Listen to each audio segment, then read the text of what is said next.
Warroom sucks and we should all use cards.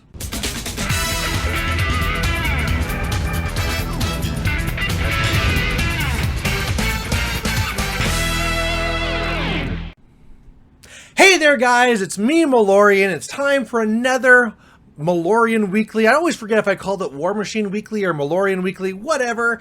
The Canadian's back again here to chat about all things nerdy about Warmachine. And today we're going to be talking about kind of a current issue hot button, which is Warroom. Now Warroom, just to catch people up, whether they haven't opened up their Warroom in the last couple of weeks, or maybe you're watching this in a year from now, or who knows when, is that there's a big error right now with Warroom. They went to do an update, which is awesome. Unfortunately, there's a glitch, so it gets stuck there in the loading screen forever until you did this whole patch thing, and it was a problem and, issues trying to get that done. Whatever, that's the issue, but because of that, people are now more talking about, well, what is better? Warmachine cards, by how so much, which one is inferior, blah, blah, blah. You know how it goes. Internet people talking about which one's better. Well, I'm an internet person, and I'm going to talk about which one's better. So what we're going to do in this video here is we're going to be talking about Warroom cards and kind of like the pros and cons, and really at the end, which one should you be using? Now, I think the best way to start things off is the way that the game started off, which is cards. So when you got models and you'd open up your little package, oh great, I'm going to open up my package, and there in the back, folded up, is going to be your card. You grab that card, you're good to go. The rules for the model was right there. Fantastic, awesome. Well, they were fantastic awesome until some things would change. Whenever they would go and have an update, then maybe you'd have to take a Sharpie and write on the card to say the difference. Or when there's big changes, you would have to go out there and you'd have to get new cards. Like, for example, when they went from Mark II to Mark I, or Mark I to Mark II, Mark III, you'd have to get a whole new deck of cards, and that's what you'd have to do. And it's not a huge investment, it's small, and I mean, overall, the cards are pretty easy to use, right? You have your cards, you pick out the ones you need from the deck, and then you can lie them down there in front of you, and all the stats are ready to see. If anybody has any questions about your stuff, you can just give them the stack of cards, and they can read it. Sometimes you had a few issues that if you ever spam things, then you'd have to go and get like extra decks or maybe photocopy or something. Or worse yet, if you lost some cards, you'd have to go and find some and get them. But overall, there were a simple solution that did the job. You had these cards that, hey, you need rules and something to put a marker on. There you go. And there's a few things like we talked about, a few little issues, but all in all, pretty cheap, pretty easy to do. Well, it turns out technology's a thing, and so people started going on and doing Warroom.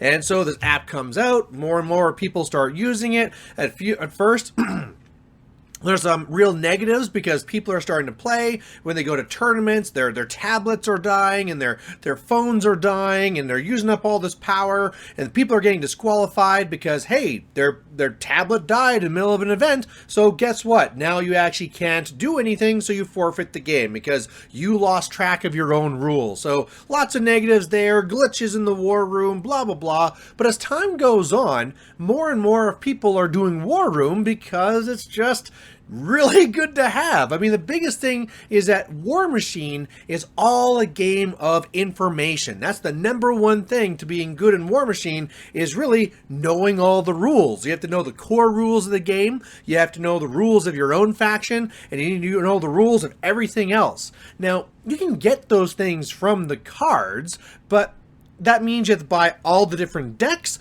and that means as anything changes, you have to make sure you go in and Sharpie this one. Oh, I have to go and replace this one for this one here, and it's a little bit of time to manage. Whereas if you have Warmachine and you go and you just buy everything at once, well, then it doesn't matter. If you want to look at this faction or this faction, you just go to it. You look at the cards whenever there's an update. It happens automatically.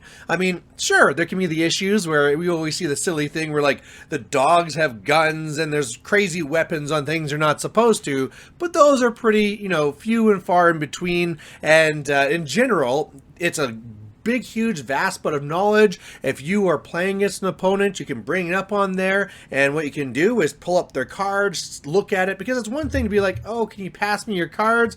It's a lot more to be like, okay, I don't want them to know that I'm looking at these things. I'm just going to pull up whatever card I want. Oh, you have that rule. Oh, that's their feat. You know, sometimes that's a good way. You know, if you don't want to be like, oh, what's your caster do? You can just bring up your phone and, you know, save yourself the awkwardness of asking them, what does your caster do? Because, you know, I don't know them, or maybe I'm new to the game, or whatever. Maybe I forgot. So basically from this, I made the assumption that, you know, and I was one of the people that loved cards. And I was like, you know what? Cards are the best. I never want to leave them. For a little while, I started doing both systems. I had my own cards, and then I had the tablet on the side, so I could be on the tablet, bring up my opponent's stuff, but I didn't depend on it. I wanted it here. But over time, I found specifically because of how I want to be making lists. You know, it's one thing to be like, okay, this stack of cards, that's this list, and then, okay, I need 2 lists, so here's another stack of cards, but this one card goes in between, and oh, I got these other lists I have, so I'll quickly change up my deck, and it's got really cumbersome. And so eventually I started really getting into the whole War Room thing, making my list there, realizing that if I'm smart and, you know, have a newer phone, my battery makes it through no problem. Worst case scenario, over lunch I plug it in, right? Or having one of those little battery packs. Easy, no problems, and then it works way better. Well, the vast majority of people now do use War Room because of that functionality, but as always, there's going to be those diehards who are using the cards. Now, there's a variety of reasons why you might want to use cards. You know, even if we go with the premise that War Room is just superior. Now, again, we're just going to use this as a premise, so don't be angry and doing comments and throwing things at the screen. Let's just assume that it is just better. Why would people still want to be doing cards? Well, there's still reasons for that, and the number one thing is cost. Whereas before, you had to buy decks, and so there was a cost to having physical cards. Well, what Privateer Press does now is they're all there for free. At any time, you can go in there, you can be getting them. I mean, you can be printing them off yourself and then doing it that way. I suppose you could even have them saved on your phone, right? There's basically, you can do the whole card thing for free. Whereas if you want to be getting the whole decks, like that's an investment to go in. It's not as much as, you know, in other games where, you know, every single time a new army book comes out, you're shelling out like another $50 type thing. You know, it's like 100, 150, one time, bam, I own all of War Room forever. But that is still a significant cost and something to keep in mind. The other thing to keep in mind is also the fact that not everybody also has a fancy tablet or a fancy phone. And so depending on what situation you are in, you might not have that. So just like how there's a cost to having the app, there's also a cost to having the actual tablet, for having the actual fancy phone that can run these things and run it fast enough, having the memory, having the battery power. We have to remember that these are all things that we can't just be assuming that everyone is going to be having the money to do so. People are already spending lots of money on these models and the paints, paying to going to tournaments, that if we're asking them to spend another $200 on a new phone and another $150 to get War Room, you know, not everybody has that, and you have to kind of make some choices. So even if we just said that Warmachine, that War Room was just the better option, there's still reasons financially that people want to be doing cards. Not to mention, there's the whole thing still of the power, right? Just that fact that you might want to have those cards there because, hey, what if I do run out of power? What if I'm going to a 3-day convention and it turns out that there's no place I can plug this in? Having cards is a 100% I am safe as long as I have these things. There's also people that like having cards because if you are running multiple things needing to mark down damage, you can have those cards there, buy them, and know like, okay, this is the grid for them, as opposed to being like, oh, you're attacking this one, okay, that's number 3, so I'll go down to number 3. I mean, there's an argument to be made about how much of a time saving that is to have the cards lined up, but regardless, it is something it is easier to manage. By what scope? Who cares? It is a little bit easier. So what we're really looking at is that we have this fantastic tool, War Room, that can have glitches, and we also have cards. And looking at it from a different game perspective, I also play Magic the Gathering, and over there, cards are obviously the entire game. And so the idea of having special cards and like foil cards and full art and alternate art and all these different things is a big deal. And unfortunately, Privateer Press didn't get into that type of thing until after Warroom already had a solid hold in the community. It would have been interesting if they would have done that first, if they would have had like, hey, you can get this special promo card and blah, blah, blah, blah, blah. They started doing that, you know, when you started getting like the first Haley 3s and stuff like that. They had some interesting cards you get. The ones I keep on holding right now are the Archon ones they're sending out. And so it would have been interesting if Privateer Press would have done that first, that maybe the community would have gone a different path than the majority going the Warroom now.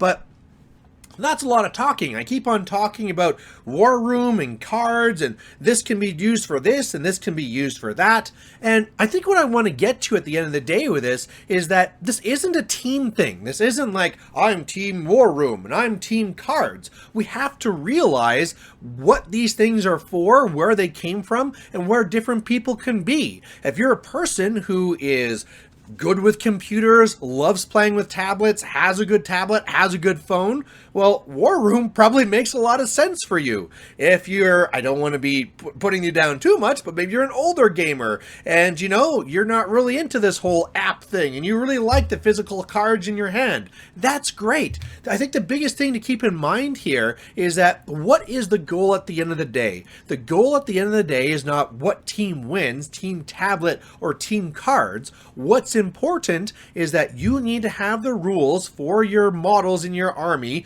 readily available so you can mark down damage, and that's really it. And so really, whether you have cards, whether you have Warroom, I've seen other people actually print out pieces of paper that have the grids there, kind of like an in-between type thing. Whatever it is, as long as it is meeting whatever your financial situation is and making it so that your opponents can be like, yep, that's what you have. You know, it's not like you're just like having a series of rocks and sticks that you're marking damage. I remember stories early on about a routine tournament goer that always remembered in their mind what their grid was for their jacks. Now remember, this is a time where normally you had 1 or 2 jacks, but even then, like, you tell, like, that's kind of dodgy. And if you have a really good memory, I need a way of checking it. So whether it's on cards, on the tablet, our primary goal is to have rules and to have a spot to mark damage. So they're really just as fine. Each one's going to have pluses and negatives.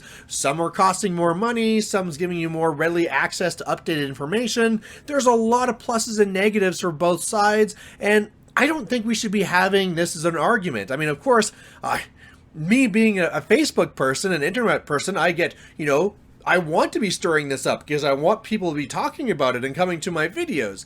But like some of these other controversial things I've been bringing up, I want to bring up these controversial things to realize that there is a happy answer. And the happy answer is whatever you want to use will be just fine as long as you use it appropriately. So there you have it. You know, I do look forward to a time where Warroom will never have these big glitches again. There will be, you know, rigorous testing before they roll things out, and there'll be never be any more issues, or at least they'll be extremely rare. And to be fair, as it is right now, it is pretty much extremely rare. At the same time, for the cards, I'm looking forward for them maybe to doing more with that and doing more things like, you know, special release cards with foil art and alternate art and, you know, blah, blah, blah, you know, things like that. There's a lot of things you can do with cards they're not doing now, which for those people that do enjoy it will make them enjoy it even more. So lots of options there, lots of ways to go, but there you have it. I want to quickly just talk on that, really just giving you the background of how we got from where we were to where we are now, giving those pluses and minuses that really led the history of where we got to now, and then realizing that wherever you are on that spectrum and what your preferences are, that's what you're going to be picking. So there you go. There's Warroom versus cards. Personally, I use Warroom, but if you use cards, you're still awesome. So there you go. Thanks for watching, and we'll catch you later. Bye.